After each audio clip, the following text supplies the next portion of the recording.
Number 5, solve each of the following equations. So this case also you need the factoring and then find the common denominator because this is two rational expression. Or you can maybe move this one to the other side, then you can cross multiply as well.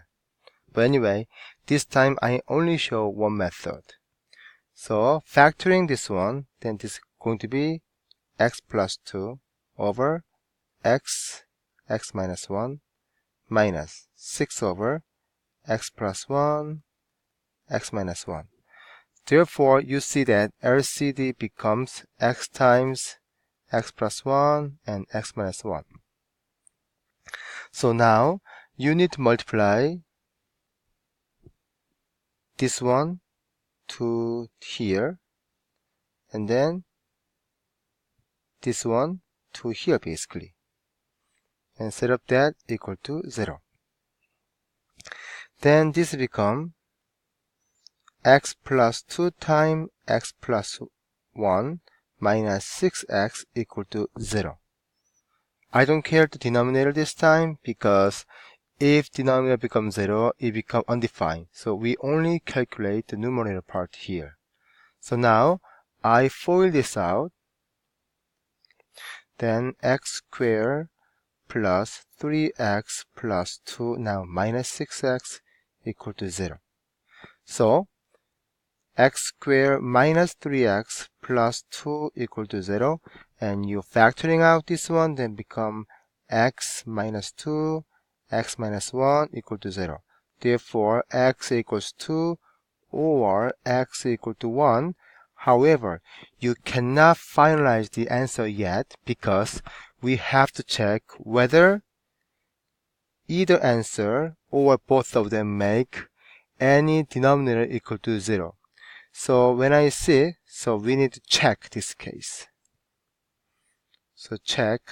So x equals 2. That's fine because this one doesn't make any denominator factor equal to 0.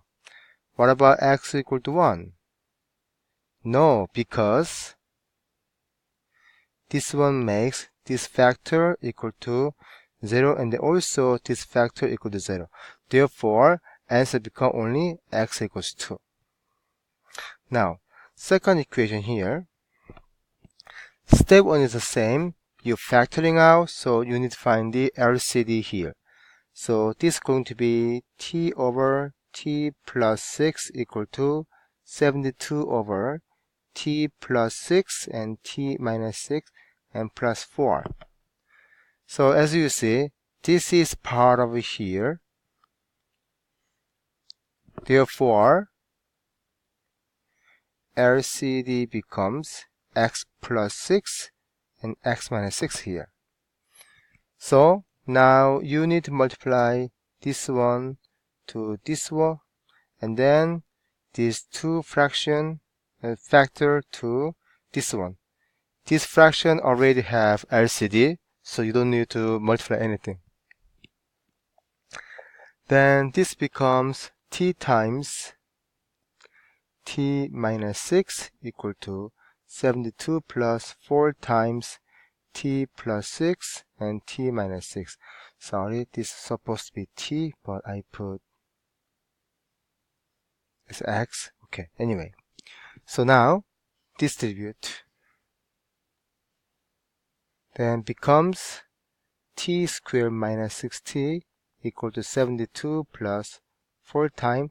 So they are conjugate, so becomes t squared minus 36.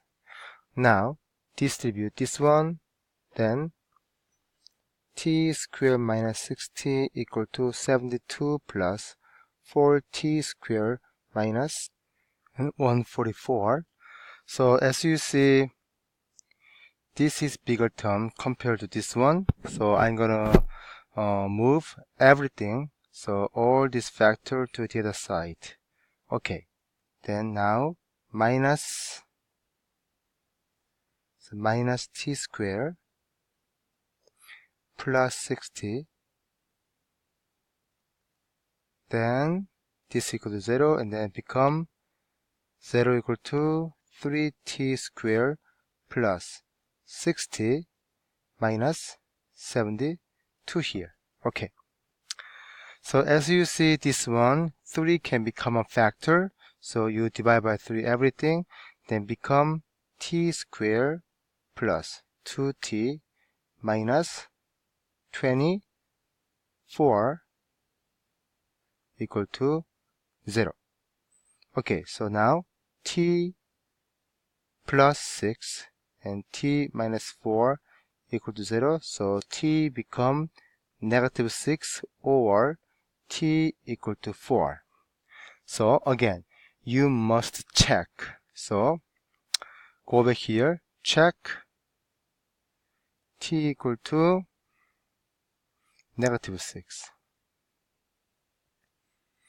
As you see, this one makes this factor equal to 0, so it cannot be the answer.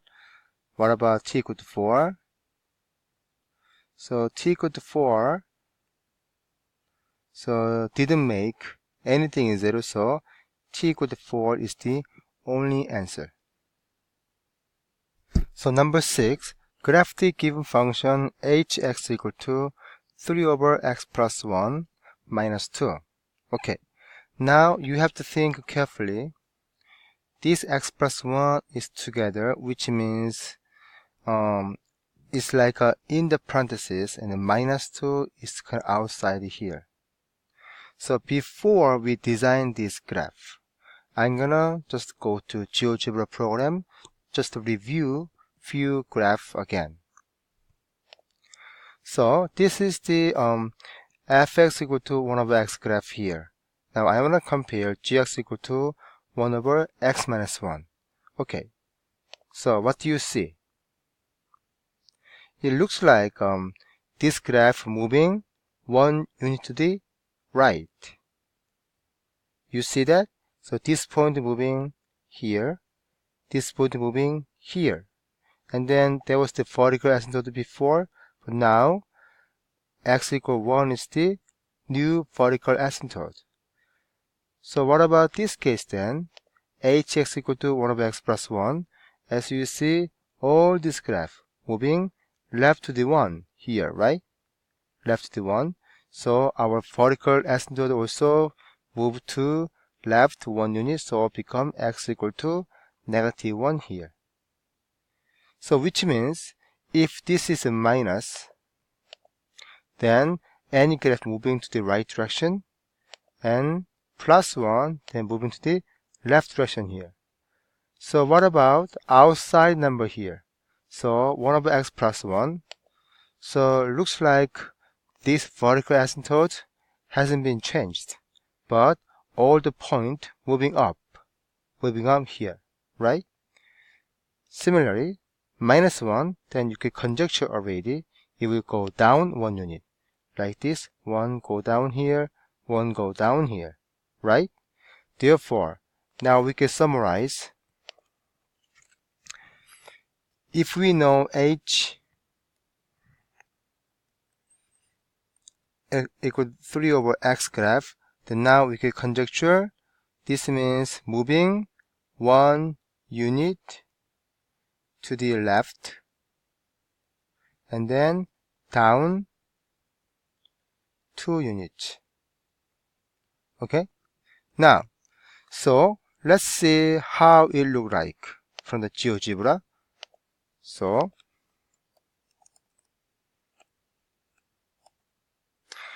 as you see, it looks like 1 over x, but it's a little bit wider compared to other graph here. So now we can conjecture already. So from the 1 to the left and then down 2 here. So I'm gonna input that on the GeoGebra. So 3 over x plus 1 and then minus 2. So what happened? So before, so maybe this point, 1 left, 2 down, right? And so at this point, 1 left, 2 down basically. And now opposite of plus 1 which is negative 1, that is our new vertical asymptote. And then before 0 is the horizontal asymptote, but now become negative 2 is our new horizontal asymptote. So if I drew the graph on this graph paper, I can make our new vertical asymptote here, and then horizontal asymptote negative 2 here, and just draw estimating 3 over x graph. So that's the answer for number 6.